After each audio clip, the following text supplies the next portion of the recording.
কয়েকটি গুরুত্বপূর্ণ ভৌগোলিক উপনাম, যেমন বিগ আপল যেই শহরের নাম নিউ ইয়র্ক, বিশ্বের সবচেয়ে বেশি পিরামিড যে দেশে রয়েছে মিশর, মার্ভেলের দ্বীপ বলা হয় ইতালি,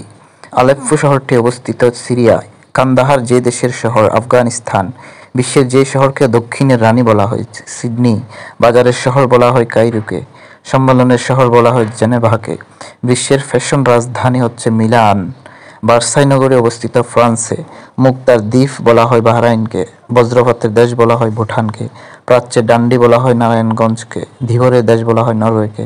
সূর্যোদয়ের দেশ বা ভূমিকম্পের দেশ বলা হয় জাপানকে, দক্ষিণ রোডেশিয়ার পূর্ব নাম ছিল জিম্বাবুয়ে, চিরবসন্তের শহর বা নগরী হচ্ছে কিটু ইকুয়েডরের রাজধানী,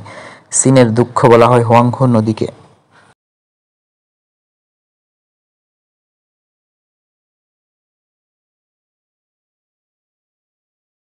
ভৌগোলিক উপনাম: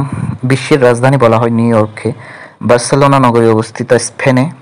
বাংলা টাউন অবস্থিত লন্ডনে, ইন্ডিয়া হাউস অবস্থিত যুক্তরাজ্যের লন্ডনে, হারারে পূর্ব নাম ছিল সলসবেরি,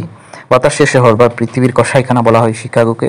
ভূস্বর্গ বলা হয় কাশ্মীরকে, আগুনের দ্বীপ বলা হয় আইসল্যান্ডকে, সাত পাহাড়ের দেশ হচ্ছে রোম, ব্রাহ্মদেশ নামে পরিচিত ছিল বা পরিচিত মায়ানমার, ইউরোপের ক্রীড়াঙ্গন বলা হয় সুইজারল্যান্ডকে, ইউরোপের রুটির ঝুড়ি বলা হয় ইউক্রেনকে, হাজার দ্বীপের দেশ হচ্ছে ইন্দোনেশিয়া, লিলি ফুলের বা ম্যাপল পাতার দেশ কানাডা, নিষিদ্ধ দেশ তিব্বত, পবিত্র দেশ ফিলিস্তিন, পঞ্চ ড্রাগনের দেশ বলা হয় তাইওয়ানকে।